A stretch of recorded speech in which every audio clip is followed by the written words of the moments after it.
Hello friends, সবাইকে welcome জানাই নতুন একটি ভিডিওতে। এই মুহূর্তে যে আপডেটটি দিকে নজর রাখবো সেটি হচ্ছে প্রাথমিক প্যানেল প্রকাশ মামলার শুনানির বিস্তারিত বাংলায় ব্যাখ্যা।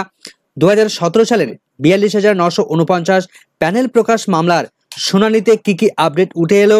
ডিস্ট্রিক্ট ওয়াইজ 2016 সালের প্রাথমিকের প্যানেল প্রকাশের যে মামলা, সেই মামলাটি মাননীয় বিচারপতি অমৃতা সিনহার বেঞ্চে শুনানির জন্য লিস্টেড ছিল এবং সেটি অ্যাসাইনমেন্ট ম্যাটার হিসেবে লিস্টেড ছিল। তো কি নির্দেশ দিয়েছেন, তিনি কি মন্তব্য করেছেন, সেই সঙ্গে সুপ্রিম কোর্টে এই প্যানেল প্রকাশ মামলার কি আপডেট রয়েছে, পরবর্তী শুনানির ডেট কবে ফিক্স করা রয়েছে, তো বিস্তারিত থাকবে এই ভিডিওর মধ্যে। কোনো রকম স্কিপ না করে শেষ পর্যন্ত দেখার অনুরোধ রইল। তো চলুন বিস্তারিত আমরা জেনে নিই। 2014 সালের প্রাথমিক টেট থেকে নিয়োগ হওয়া 2017 সালে 42,949 প্যানেল প্রকাশ সংক্রান্ত যে গুরুত্বপূর্ণ মামলা, ডিস্ট্রিক্ট ওয়াইজ প্যানেল প্রকাশ সংক্রান্ত যে গুরুত্বপূর্ণ মামলা, সেই মামলাটি গতকাল অর্থাৎ 18 সেপ্টেম্বর 2024 তারিখে মাননীয় বিচারপতি অমৃতা সিনহার এজলাসে 6 এবং 7 নম্বর স্টেলে পরপর দুটি মামলা লিস্টেড ছিল শুনানির জন্য এবং সেটি অ্যাসাইনমেন্টের হিসেবে লিস্টেড ছিল। যেহেতু প্রথম দিকে শুনানির জন্য লিস্টেড ছিল, তাই এই মামলাটি শুনানির জন্য কিন্তু ওঠার কথা থাকলেও কিন্তু এই মামলাটি প্রথম দিকে ওঠেনি, একদম লাস্ট আওয়ারে গিয়ে এই মামলাটি শুনানির জন্য উঠেছিল। তো এদিন কি ঘটেছে চলুন আমরা জেনে নিই। তো পিটিশনারদের পক্ষ থেকে উপস্থিত ছিলেন সুদীপ্ত দাশগুপ্ত এবং ফিরদৌস শামীম মহাশয়। অন্যদিকে প্রাথমিক শিক্ষা পর্ষদের লয়ার ছিলেন, তার পাশাপাশি 2017 প্রাথমিক শিক্ষক শিক্ষিকাদের পক্ষ থেকে লয়ার ছিলেন পার্থসারথী বাবু এবং অনিন্দ্য লাহিড়ী বাবু। তো শুনানির শুরুতেই একদম সুদীপ্ত দাশগুপ্ত মহাশয় তিনি কথা বলা শুরু করেন এবং তিনি বলেন, তো কোঅর্ডিনেট বেঞ্চ একটা ভ্যাকেটিং অকেশন নিয়েছে, তো সেই ভ্যাকেশনের পিরিয়ডের পর অর্থাৎ 21শে নভেম্বর গিয়ে সেই মামলাটি শুনানির জন্য লিস্টেড করে রাখা হয়েছে। তো ইতিমধ্যে কাউন্টার এফিডেভিট সেখানে সাবমিট করা হয়েছে। তারপর সুপ্রিম কোর্ট 21শে নভেম্বর 2024 তারিখে পরবর্তী শুনানির ডেট ফিক্স করেছে। তো সেই সময় ফিরদৌস শামীম বাবু বলেন যে 21শে নভেম্বর 2024 তারিখের পরে যে কোনো ডেট আপনি ফিক্স করতে পারেন। তো মাননীয় বিচারপতি তিনি বলেন যে প্লিজ রেকর্ড এন অর্ডার। তো সমগ্র বিষয়টা এমন হয়ে দাঁড়িয়েছে যে এই যে প্রাথমিকের প্যানেল প্রকাশ মামলা 42,949 প্যানেল প্রকাশ মামলা, সেই মামলাটি আমরা জানি যে সুপ্রিম কোর্টে চ্যালেঞ্জ হয়েছে এবং সেই সুপ্রিম কোর্টের পিটিশনার রয়েছেন হাসান বিশ্বাস নামে একজন ব্যক্তি।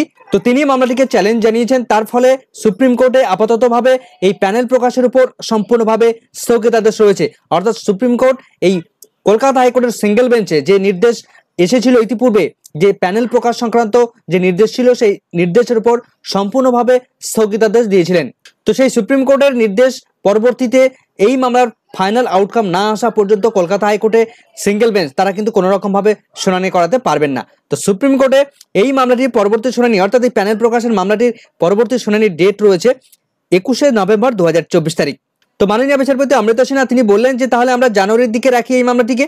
তো পিটিশনারদের পক্ষ থেকে সুদীপ্ত দাশগুপ্ত বা ফিরদৌস শামীম মহাশয়রা তারা বলছিলেন না, ডিসেম্বরে রাখা হোক। অন্যদিকে শিক্ষকদের পক্ষ থেকে অনিন্দ্য লাহিড়ী বাবু তিনি বলছিলেন যে এই মামলাটিকে আউট অফ দ্য লিস্ট করে রাখা হোক।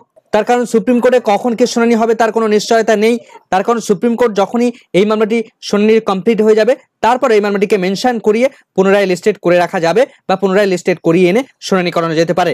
তো মাননীয় বিচারপতি সেই দিকে কিন্তু কর্ণপাত করলেন না বিশেষভাবে। তো তিনি পরবর্তী শুনানির ডেট 12ই ডিসেম্বর 2024 তারিখ করে দিলেন। তো এই মামলার বর্তমান স্ট্যাটাস আমরা সুপ্রিম কোর্টে কি স্ট্যাটাস রয়েছে আমরা সরাসরি দেখে নেব সুপ্রিম কোর্টের অফিসিয়াল ওয়েবসাইট থেকে। তার আগে লিস্টেড ছিল আমরা দেখবো এই মামলাটি।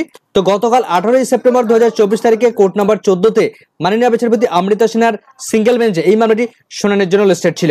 তো আমরা যদি একটু নিচের দিকে যাই তাহলে আমরা দেখতে পাবো এই মামলাটি অ্যাসাইন ম্যাটার হিসেবে এখানে ফিক্সড করা ছিল। তো আমরা দেখতে পাচ্ছি যে রমেশ মালিকের যে মামলা, সেই মামলা Ramesh Malik versus state of West Bengal, যার অ্যাডভোকেট রয়েছেন সুদীপ্ত দাশগুপ্ত মহাশয়, যার রিট পিটিশন নাম্বার আমরা দেখতে পাচ্ছি 7907/2019-এর। যদিও এই মামলাটি মাননীয় বিচারপতি তিনি ফিক্সড করে দিয়েছিলেন যে 3:30 থেকে 4:15-র মধ্যে এই মামলাটি তারা শুনানি করাবেন বা বিস্তারিত তারা দেখবেন বা শুনবেন। তো এর সঙ্গে অনেকগুলো আইএফ কিন্তু ইতিমধ্যে কানেক্টেড ছিল, 13টি আইএফ অ্যাডমিশন ছিল বা ক্যান ফাইল ছিল। তো এই মামলাটি 6 নম্বর স্টেলে লিস্টে থাকলো এই মামলাটি কিন্তু 3:30 থেকে মানে 3:15 থেকে 4:15-র মধ্যে তারা শুনবেন, এমনটা কিন্তু ফিক্স করে দিয়েছিলেন।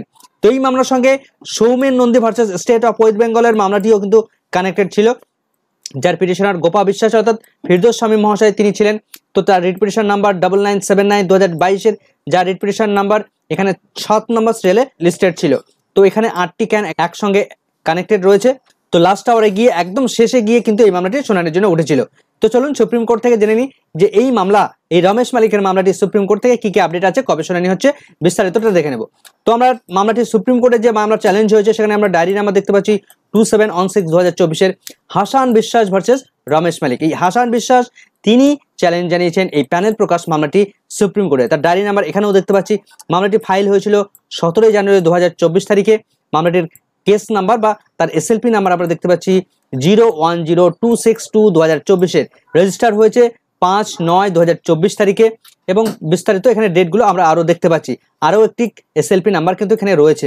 তো মামলাটি প্রেজেন্ট এবং লাস্ট এসেছে 2/9/2024 তারিখ, অর্থাৎ এই মাসেই 2রা সেপ্টেম্বর 2024 তারিখে মাননীয় বিচারপতি অভয় এস ওকা এবং honourable justice Augustine George Masih তার বেঞ্চে এই মামলাটি শুনানির জন্য লিস্টেড রয়েছে।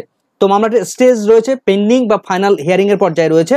তো এখানে কিন্তু উল্লেখ করা রয়েছে ডেটটা দেখুন, লিস্ট অন 21/11/2024 তারিখ, অর্থাৎ 21শে নভেম্বর 2024 তারিখ পরবর্তী শুনানির ডেট কিন্তু তারা রেখেছে এই মামলাটি শুনানি করার জন্য।